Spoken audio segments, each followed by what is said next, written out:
Halo semuanya, Om Swastiastu, Assalamualaikum warahmatullahi wabarakatuh, Shalom, Namo Buddhaya, Salam Kebajikan. Pada kesempatan kali ini, saya akan menceritakan kembali isi buku yang berjudul Memoir I Gusti Ngurah Bode Otografi, karya Profesor Dr. I Gusti Ngurah Bode. Sebelum itu, izinkan saya memperkenalkan diri. Nama saya Made Rosita Purnamasari dan saya dibantu oleh teman saya, Ketut Kembar Citasari dalam pembuatan video ini. Kami merupakan mahasiswi dari kampus Sekolah Tinggi Ilmu Ekonomi Satya Dharma Singaraja, yaitu dari program studi D3 Akuntansi dan Double Degree Regular Sore angkatan tahun 2024. Nah, teman-teman, kalian tahu nggak siapa sih Profesor Dr. I Gusti Ngurah Bode itu? Profesor Dr. I Gusti Ngurah Bode merupakan anak tertua dari pasangan Mendiang Anak Agung Ngurah Nyoman Arke dan Hi Gusti Kompiang Sasih. Beliau memiliki darah keturunan bangsawan, yaitu Raja Buleleng pertama Ide Anak Agung Anglurah Panji Sakti, yang dikenal memiliki sikap kepemimpinan yang cerdas, rasional, penuh inisiatif, dan berani. Keberadaan Profesor Dr. I Gusti Ngurah Bode tidak terlepas dari keberadaan para leluhur. Oleh karena itu, beliau memberikan penghormatan dengan melaksanakan kewajiban swadharma atau kewajiban hidup yang baik, melakukan pembangunan sarana suci atau pura sebagai wujud nyata, dan menjadikan nilai-nilai kepemimpinan leluhur sebagai pedoman untuk menjalani kehidupan sehari-hari. Hal tersebut juga tidak terlepas dari peran orang tua Profesor Dr. I Gusti Ngurah Bode dalam mendidik dan membesarkan beliau.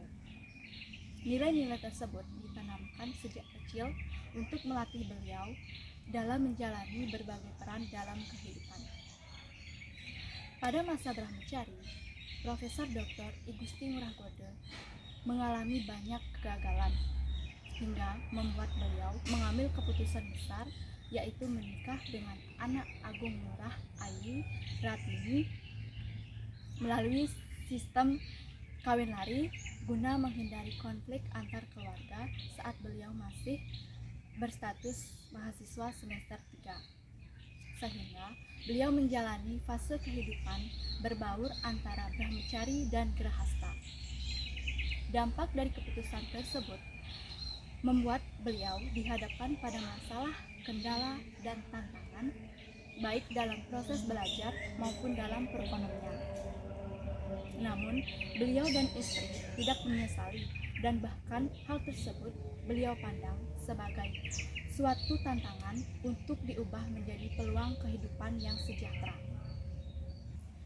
Dalam mendidik anak-anaknya, Profesor Dr. I Gusti Ngurah Bode dan istrinya menerapkan prinsip suputra atau anak yang baik, yang mengutamakan dialog atau dharma tule, kemandirian, keseimbangan antara pendidikan yang tinggi dengan keterampilan praktis, serta menanamkan nilai-nilai strada, bakti, dan estetika.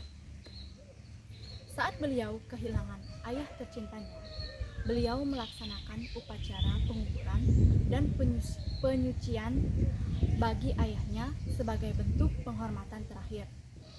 Karena menurut beliau, hal tersebut tidak hanya sekadar sebagai tradisi, melainkan utang budi yang harus dibayar sebagai seorang anak untuk mengantar sang ayah menuju alam keabadian atau moksa.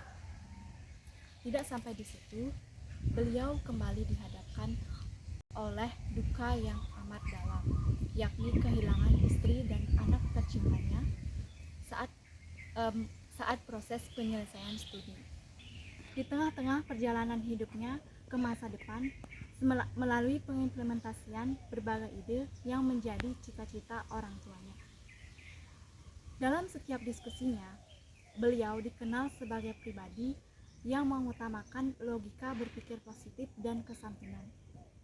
Gaya komunikasinya yang disebut dharma tule atau dialog spiritual selalu berhasil menyentuh sisi emosional dan intelektual audiensnya. Beliau juga menekankan pentingnya membangun sumber daya manusia yang tidak hanya cerdas intelektual, tetapi juga memiliki kecerdasan dalam spiritual dan akhlak mulia. Perjalanan beliau ditutup dengan rasa syukur yang mendalam. Beliau telah membuktikan bahwa dengan mendengarkan, membaca, berpikir, dan menulis, seseorang bisa memberikan kontribusi nyata untuk pembangunan bangsa tanpa menghilangkan akar dan budaya agamanya, serta mewariskan nilai-nilai subuh karma atau perbuatan baik pada jiwa mereka. Kontribusi beliau dalam dunia pendidikan atau sumber daya manusia yaitu dengan mengembangkan pendidikan dengan mendirikan kampus Universitas Pendidikan Nasional atau Undiknas di Denpasar dan Sekolah Tinggi Ilmu Ekonomi Satya Dharma yang berada di tanah kelahirannya yaitu Desa Sukesade sebagai bentuk bakti terhadap nusa dan bangsa, serta mengintegrasikan nilai-nilai filosofi Hindu dalam prinsip-prinsip manajemen modern. Relevansi pemikiran Profesor Dr. I Gusti Ngurah Gothe dengan situasi mahasiswa dan kampus saat ini adalah pentingnya membangun sumber daya manusia yang tidak hanya cerdas secara intelektual, tetapi juga memiliki kecerdasan dalam spiritual dan akhlak mulia dengan menekankan pada nilai-nilai etika, integritas, moralitas mahasiswa untuk menghindari penyalahgunaan teknologi dan perilaku yang tidak etis pada dunia modern saat ini. Insight dan nilai yang bisa saya dapatkan dan saya terapkan dalam kehidupan kampus dan organisasi serta dalam kehidupan sehari-hari yaitu nilai kedisiplinan, kerja keras, dan nilai-nilai etika dan ajaran dharma untuk menjunjung tinggi etika akademik dan bertanggung jawab dalam menjalankan tugas. Pemikiran Profesor Dr. I Gusti Ngurah Gothe agar dapat mendorong mahasiswa mempunyai karakter yang unggul adalah dengan menerapkan dan menanamkan nilai-nilai yang berakar pada nilai etika Hindu dan ajaran Dharma untuk membentuk karakter mahasiswa yang berintegritas dan bertanggung jawab. Kesuksesan dibangun di atas fondasi yang kuat, kerja keras yang disiplin, hubungan sosial yang harmonis, serta ketaatan spiritual kepada Tuhan, kepada para leluhur. Sekian penjelasan dari saya mengenai isi buku yang berjudul Memoir I Gusti Ngurah Gothe Autobiografi dalam perjalanan kehidupannya, baik dalam kehidupan sehari-hari maupun dalam dunia pendidikan. Saya tutup dengan para mesanti. Om Santi Santi Santi Om.